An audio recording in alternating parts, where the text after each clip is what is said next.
हाय मेरे dear students, स्वागत है आपका हमारे YouTube channel English with Milton के साथ। मैं आज आपको पढ़ाने जा रहा हूँ सेट नंबर दूसरा क्लास 10th का 2024 का 817 HI। ठीक, तो आपको सबसे पहले इसमें देखना है बेटा, सेक्शन ए में यानी कि पार्ट ए में एक अनसीन पैसेज दिया गया है। तो इस अनसीन पैसेज के हिसाब से आपको यहाँ पे कुछ क्वेश्चंस दिए जिसका आंसर देखना है। ठीक, तो सबसे पहले अनसीन पैसेज हल करने का क्या तरीका है कि आपको देखना है कि इसमें अनसीन पैसेज को एक बार मत पढ़िए, सीधा आप आ जाइए। जो इसका मेन वर्ड या मेन वर्ब रहेगा इसके आगे पीछे आपका आंसर छिपा रहता है। ठीक, जैसे King Bruce had to hide himself. ठीक, तो हैड टू हाइड हिमसेल्फ यहाँ पे क्या है, आपका मेन वर्ब है। इस मेन वर्ब को हाइड टू हिमसेल्फ को आप देख लीजिए कहाँ पे है, तो देखिए वहां पे दिया गया ही हाइड हिमसेल्फ। देखो यहाँ पे बेटा हाइड हिमसेल्फ है ना, इसी के बाद जो आएगा आपका आंसर हो जाएगा। तो दिया है कि इन द माउंटेन्स, तो इन द माउंटेन्स जिसमें आएगा वो सही हो जाएगा। जैसे in the jungles, in the schools, in the mountain, तो सी वाला क्या है आपका एक करेक्ट आंसर है। ठीक, अगला आपका क्वेश्चन दिया गया बेटा, he felt very down hearted, it means he was. ठीक, तो इसमें पूछा है कि डाउन हार्टेड का मतलब क्या होता है। डाउन हार्टेड का मतलब क्या नहीं कहते, आप हमको बहुत हर्ट कर दिए, बहुत क्या किए, दुखी कर दिए। तो डाउन हार्टेड का मतलब क्या हो जाएगा, दुखी हो जाना। तो हैप्पी मीन्स होता है खुश हो जाना, सैड एंड विदाउट होप ये आपका सही हो जाएगा। हार्ट पेशेंट ये तो रोग से संबंधित है, स्ट्रांग मतलब होता है मजबूत। तो आपका ऑप्शन नंबर बी क्या हो जाएगा, सही हो जाएगा। ठीक, इसके बाद आपका लिया गया है which word in the passage is opposite of the failed. तो फेल्ड मीन्स होता है बेटा असफल हो जाना। तो इसमें देखिए वाज मीन्स होता है देखना, डिफीटेड मीन्स होता है पराजित हो जाना, सक्सीडेड मीन्स क्या होता है सफल हो जाना। ठीक, तो आपको पूछा बेटा फेल्ड का अपोजिट मतलब विलोम शब्द, तो फेल्ड का विलोम शब्द क्या होगा, सक्सीडेड हो जाएगा। ठीक, तो आपका क्वेश्चन नंबर 4 to 8 दिया है, choose the correct option to answer the following questions. ठीक, तो देखिए दिया पहला क्वेश्चन बेटा कि as soon as he called my name I. ठीक, तो अब देखो यहाँ पे देखो, अगर कोई भी सेंटेंस एज सुन एज से स्टार्ट रहेगा तो ये जो पहला आपका सेंटेंस होगा इसी टेंस का दूसरा भी सेंटेंस होगा। ठीक, तो जैसे यहाँ पे कॉल्ड है पास्ट इंडिफिनिट है, तो पास्ट अगला जो सेंटेंस होगा वो भी पास्ट इंडिफिनिट का ही होगा। ठीक, जैसे रीच, यहाँ पे रीच सही है क्योंकि रीच मेरे का सेकंड फॉर्म है। मेरे का सेकंड फॉर्म किस में आता है, आपका पास्ट इंडिफिनिट टेंस में आता है। देखो वुड रीच ए फ्यूचर हो गया, हैज रीच प्रेजेंट हो गया, विल रीच फ्यूचर हो गया। तो इससे हमें क्या मिलता है कि आपका रीच रीच क्या हो जाएगा यहाँ पे सही हो जाएगा। ठीक, अब अगला दिया बेटा कि Gita is a great book. ठीक, तो आप सही से पूछा कि आर्टिकल कौन सा भरा जाएगा या कौन सा फिलअप होगा, तो द भरा जाएगा या ए भरा जाएगा कि एन भरा जाएगा। तो यहाँ पे द आपका करेक्ट आंसर होगा। क्यों, क्योंकि जो प्रॉपर नाउन होता है, प्रॉपर नाउन के पहले क्या लगता है, द का प्रयोग होता है। ठीक, इसके बाद दिया है बेटा rearrange the following words in the cluster to make a meaningful sentence. ठीक, देखिए इसमें आपको सही ऑप्शन करना है। तो आप समझिएगा सबसे पहले रिस्पेक्ट, तो सबसे पहले आपको करना क्या है, सबसे पहले आपको सब्जेक्ट लिखना है। सब्जेक्ट क्या होता है, हो सकता है आपका चाहे ही होगा, चाहे सी, चाहे ईट, नेम, ऐसा कुछ भी होगा, आई बी इट, ये आपका सब्जेक्ट है। सबसे पहले सब्जेक्ट, फिर इसके बाद हेल्पिंग वर्ब, फिर मेन वर्ब, ऐसे आपका फिलअप होगा। ठीक, तो सबसे पहले तो रिस्पेक्ट, रिस्पेक्ट आपका मेन वर्ब, मेन के बाद आपका वी आ गया, तो वी सब्जेक्टिव केस, तो मेन वर्ब के बाद हमेशा सब्जेक्टिव केस तो आएगा, नहीं तो रॉन्ग हो गया। ठीक, our parents for great respect, तो यहाँ पे हेल्पिंग वर्ब सबसे लास्ट में दे दिया, ये भी रॉन्ग हो गया। फॉर ग्रेट ये भी देखो यहाँ पे सबसे पहले, सबसे बाद में आपका हेल्पिंग वर्ब दिया, ये आपका रॉन्ग हो गया। आपका ऑप्शन नंबर डी क्या है, ए करेक्ट आंसर है। क्यों बेटा, क्योंकि यहाँ पे we should have great respect for our parents, यहाँ पे सबसे पहले सब्जेक्ट, फिर हेल्पिंग वर्ब, फिर मेन वर्ब ऐसे करके दिया है। ठीक, तो करेक्ट आपका ऑप्शन नंबर डी क्या हो जाएगा, आपका सही हो जाएगा। ठीक, अगला आपका 7वां यानी 7 नंबर है कि fill in the gap with a suitable preposition. यहाँ पे आपको प्रीपोजिशन फिलअप करना है। जैसे आई प्राउड माई स्टूडेंट। ठीक, एट आपका फिलअप होगा, फॉर होगा, ऑफ होगा या टू होगा। तो इसमें आपका करेक्ट ऑप्शन क्या है बेटा, ऑफ है। क्यों, क्योंकि हमेशा आप नहीं बोलते हैं कि आई प्राउड माई सेल्फ। ठीक, मुझे अपने आप पर क्या है, गर्व है। ठीक, तो यहाँ पे जब गर्व वाली बात आएगी तो यहाँ पे क्या होगा, ऑफ का प्रयोग होता है। बीमारी के लिए भी ऑफ का प्रयोग होता है। ठीक, जैसे आपका क्वेश्चन नंबर 8 है, विच of the following word is miss spelled. इसमें कौन सी वर्ड मीनिंग इनकरेक्ट है, यही आपको देखना है। ठीक, या मिस है ये भी देखना है। तो यहाँ पे के यार ये सही है, C R E A T O R ये भी सही है बेटा, G R E A T E R greater ये भी सही है। इंस्पेक्टर, इंस्पेक्टर की वर्ड मीनिंग गलत दी गई है, यहाँ पे क्या रहेगा, बीच में ओ आर रहेगा। ठीक, तो ऑप्शन नंबर डी क्या हो गया, आपका रॉन्ग हो गया। ठीक है, ठीक, आपका बेटा क्वेश्चन नंबर 9 to 10 दिया गया है, read the following passage carefully and choose the correct option to the answer the question that follow. ठीक, तो सबसे पहले बोला कि wrote a letter to God, तो भगवान को पत्र किसने लिखा था, पोस्ट मास्टर ने लिखा था या पोस्टमैन ने लिखा था, चाइल्ड ने लिखा था या लेंचो ने लिखा था? तो लेंचो ने भगवान को एक पत्र लिखा था ना। करेक्ट ऑप्शन क्या हो जाएगा आपका करेक्ट आंसर बेटा? Option number D correct answer हो जाएगा। ठीक, he needed 100 pieces in order to, तो उसको 100 पीसेज क्यों चाहिए थे? क्योंकि बेटा उसकी फसल खराब हो गई थी, उसको दोबारा लगाने के लिए ठीक उनको क्या चाहिए था? आपका 100 पीसेज चाहिए था। तो यहाँ पर हो जाएगा परचेज अ न्यू फील्ड, क्या उसको एक नई खेती खरीदने के पैसे की आवश्यकता थी? नहीं। वाटर हिज फील्ड, सींचने के लिए आवश्यकता थी? नहीं। ठीक, तो so his field again and leave until his crops comes. ठीक, तो ये आपका क्या हो जाएगा? ऑप्शन नंबर सी का क्या हो जाएगा बेटा? करेक्ट आंसर हो जाएगा। ठीक, इसके बाद बोला बेटा choose the correct option to the answer the following question. 11वां आपका क्वेश्चन है बेटा कि Nelson Mandela had to spend years in prison. ठीक, तो नेल्सन मंडेला कितने वर्ष तक जेल में रहे थे? तो नेल्सन मंडेला कितने वर्ष तक बेटा? ऑप्शन नंबर सी 30, यानी कि 30 साल तक वो तो जेल में रहे थे। ठीक, इस बाद mahseer a large fish found in the fresh water of river. ठीक, तो वह कावेरी नदी आपका क्या हो जाएगा? आंसर नंबर डी सही हो जाएगा, क्योंकि वहां पे देखेंगे आप तो ऑप्शन नंबर कावेरी नदी की जिक्र की गया है उस चैप्टर में। ठीक, तो राइडिंग अ बस for the first time Valli was girl of, कितने वर्ष की थी वल्ली? तो 8 वर्ष की थी। जब 8 वर्ष की थी वल्ली तब जाके उसने पहली बार बस की यात्रा की थी। ठीक, अब आपका बेटा दिया गया है कि read the given extract and choose the correct option to answer the following question. The way a crew, जिस प्रकार से एक कवरे शू डाउन ऑन मी, मेरे ऊपर गिरा द डस्ट ऑफ स्नो, एक बर्फ के कण को फ्रॉम अ हेमलॉक ट्री, धतूरे के वृक्ष से। ठीक, तो ये आपका डस्ट ऑफ स्नो से दिया गया है। तो इसमें पूछा बेटा कि choose the correct option. Hemlock is a, choose the correct statement, मतलब इसमें बोल रहा है बेटा कि करेक्ट स्टेटमेंट क्या है सही। ठीक, तो hemlock is a tree with sweet healthy fruit. तो हेमलॉक क्या होता है? ये तो पॉइजनस प्लांट होता है हेमलॉक ना। ठीक, अब देखिए बोल रहा है बेटा इसमें कि hemlock tree is a poisonous tree. तो हेमलॉक जो धतूरे का वृक्ष होता है वह क्या होता है? पॉइजनस प्लांट होता है, ट्री होता है। ठीक, तो ऑप्शन नंबर डी क्या हो जाएगा? आपका करेक्ट आंसर हो जाएगा। ठीक, तो name the poet of the above lines. ठीक, तो इसको देखो सबसे पहले डस्ट ऑफ स्नो किसने लिखा था? तो सबसे पहले बेटा कि रॉबिन क्लिंटन नहीं लिखा था, रॉबर्ट फ्रॉस्ट ने लिखा था। ठीक, तो डस्ट ऑफ स्नो के राइटर कौन है, कंपोजर कौन है, पोएट कौन है बेटा?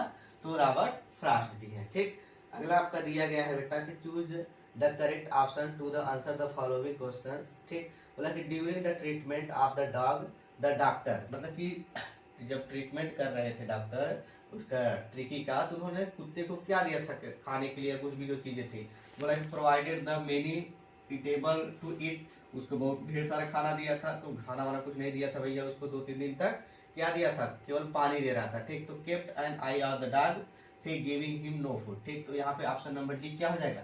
करेक्ट ऑप्शन आंसर हो जाएगा। केप्ट बोला बेटा अनिल टॉट हरि सिंह टू, अनिल ने हरि सिंह को क्या सिखाया था? ठीक, तो उसने सारी चीजें सिखाया था। राइट ओनली हिज नेम, उसका केवल नाम लिखना सिखाया था। कुक एंड ऐड नंबर्स, खाना बनाना और नंबर को ऐड करने के लिए सिखाया था। Cook right and add number, तो ऑप्शन नंबर सी क्या हो जाएगा? सही हो जाएगा। क्यों? क्योंकि उसने खाना बनाना सिखाया था, लिखना सिखाया था और नंबर को ऐड करना सिखाया था। ठीक, तो ऑप्शन नंबर डी क्या हो जाएगा बेटा आपका करेक्ट? देखिए बेटा आपका क्वेश्चन नंबर 18 दिया गया है कि Ibrahim's mother gifted him a book. तो इब्राहिम की माता जी ने उन्हें कौन सा गिफ्ट प्रदान किया था, कौन सी बुक प्रदान, उसका नाम क्या था? तो उसका नाम था बेटा the travels of monarch x. ठीक, ऑप्शन नंबर सी क्या है? आपका करेक्ट आंसर है। ठीक, अब अगला दिया है बेटा कि Bholi's father Ramlal had 7 children, मतलब भोली के पिताजी रामलाल के पास 7 बच्चे थे, उसमें से कितने लड़की थी और कितने लड़के थे? उनके भैया कितना रहे? 3 सन्स 4 डॉटर्स। ठीक, तो उनके पास 3 लड़के थे और 4 कौन थे? लड़कियां थी। ठीक, अब इसके बाद बोल रहा बेटा कि which of the following statement is correct, कौन सा स्टेटमेंट यानी कथन पूरा सही है? Matilda borrowed a necklace of real diamond and returns necklace to real diamonds. ठीक, यानी कि जो मटिल्डा थी उसने उधार क्या लिया था? रियल डायमंड्स का लिया था, रियल डायमंड का नेकलेस लिया था? नहीं, वो क्या था बेटा? वो आपका हो जाएगा कि Matilda borrowed a necklace of artificial, वो एक क्या हुआ था? आर्टिफिशियल नेकलेस ली थी, लेकिन उसको प्रदान कौन से किया, उसको दोबारा रिटर्न कौन की थी बेटा?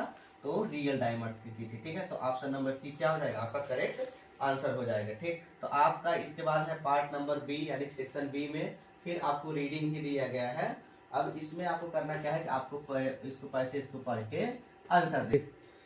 अब देखिए बेटा, आप लोग आ जाइए सेक्शन बी वाले में। सेक्शन बी में रीडिंग फिर से दिया गया 21 question.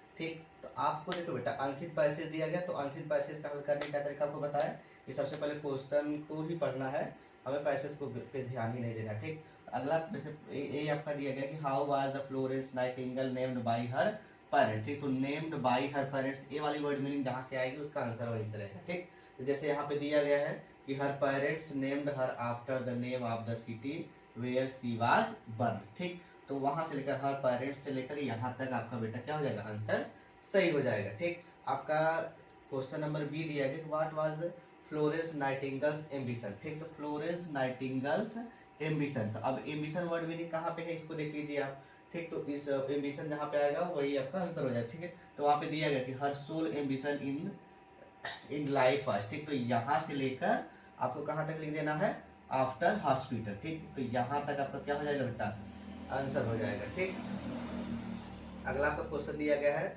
What did the soldiers call her. ठीक, तो सोल्जर्स कॉल हर, यही वाला वर्ड मीनिंग देखिए, सोल्जर्स कॉल हर कहाँ पे दिया गया है, तो यहाँ पे दिया गया कि the soldiers called her.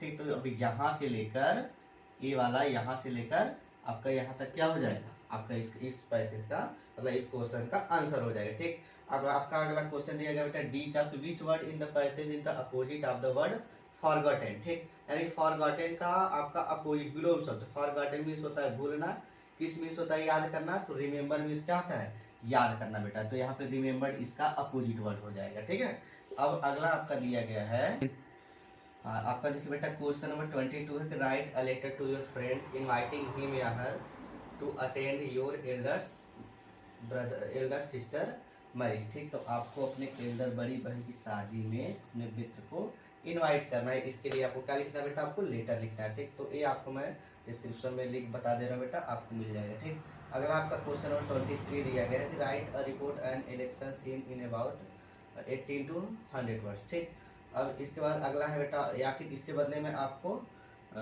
80 to 100 words में क्या लिखना है, uses and misuses of smartphone on the basis of the points given below. ठीक, अब आपको यहाँ से तो मैं आपको बताने जा रहा हूँ बेटा कि आर्टिकल आपको लिखना है, जैसा कि आपको उस क्वेश्चन पेपर में दिया गया था स्मार्टफोन के बारे में। तो आप सबसे पहले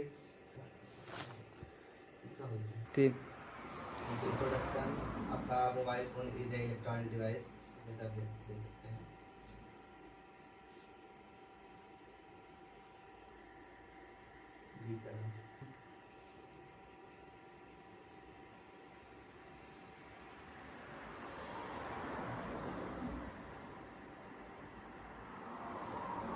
का अब ग्रामर पोर्शन दिया गया बेटा, तो द मदर आपको सबसे पहले नरेशन हल करने के लिए दिया गया है। The mother said to her son why are you not paying attention your books these days ना।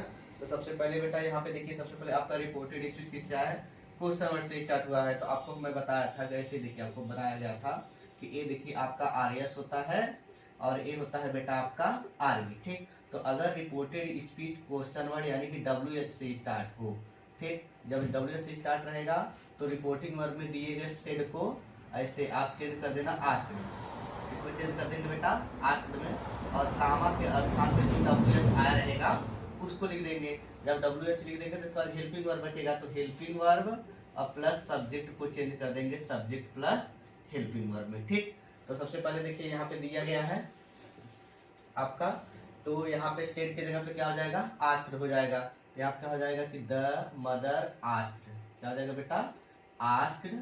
ठीक, अब यहाँ पे इसके स्थान पे वाई लगा देंगे, कामा नोटेड कामा के स्थान पे वाई हो गया। फिर इसके बाद आर यू, तो सबसे पहले यू आपका सेकंड पर्सन है, सेकंड पर्सन किसके अनुसार बदलेगा बेटा, इसके अनुसार बदलेगा। ठीक, तो हर सन है, सन यहाँ पे कौन होगा, ही होगा। ठीक, अब ई हमारा उधर जाएगा तो वाज वेयर में चेंज हो जाएगा, तो ही वाज हो जाएगा।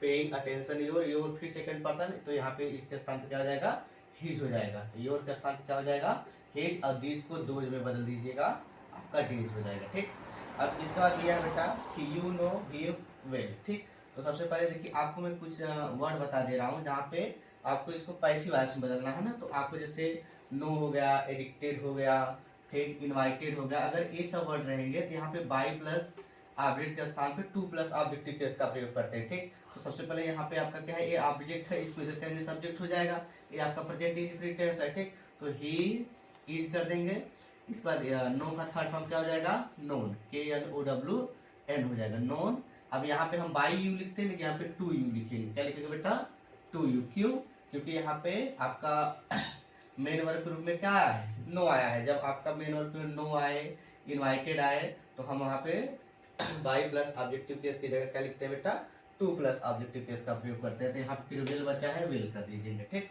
अब अगला दिया है कि पंक्चुएट द फॉलोइंग। तो हरी सेड टू अमन, आपको देखो सेड जैसा अगर कुछ भी दिखेगा तो नरेशन वाला रूल अप्लाई कर देंगे। ठीक, तो हरी को कैपिटल में कर देंगे, हरी हो जाएगा, सेड टू अमन को कैपिटल में कर देंगे, फिर यहाँ पे कामा इन्वर्टेड कामा लगा देंगे, फिर आई को बड़े में कर देंगे, आई लाइक योर ड्रेस, ऐसे हो जाएगा। ठीक, अगला दिया है ट्रांसलेट इनटू फॉलोइंग इंग्लिश। ठीक, मतलब आपको इंग्लिश में ट्रांसलेशन करना है।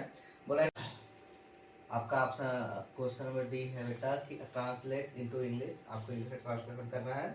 तो अशोक एक प्रसिद्ध सम्राट हुआ है, तो Ashoka was a famous emperor, वह अपनी प्रजा से बहुत प्रेम करता था। He loved very much of his people, Kalinga युद्ध के बाद यानी कि after Kalinga war he began, वह युद्ध से घृणा करने लगा, he began to hate to war. ठीक, इसके बाद वह प्रजा की भलाई का काम करने लगा, he began to work for the welfare of his people. ठीक, तो आज के लिए हमारा सेशन यहीं पे समाप्त होता है। अगर हमारा वीडियो अच्छा लगा हो तो प्लीज सब्सक्राइब करें हमारे यूट्यूब चैनल को। धन्यवाद।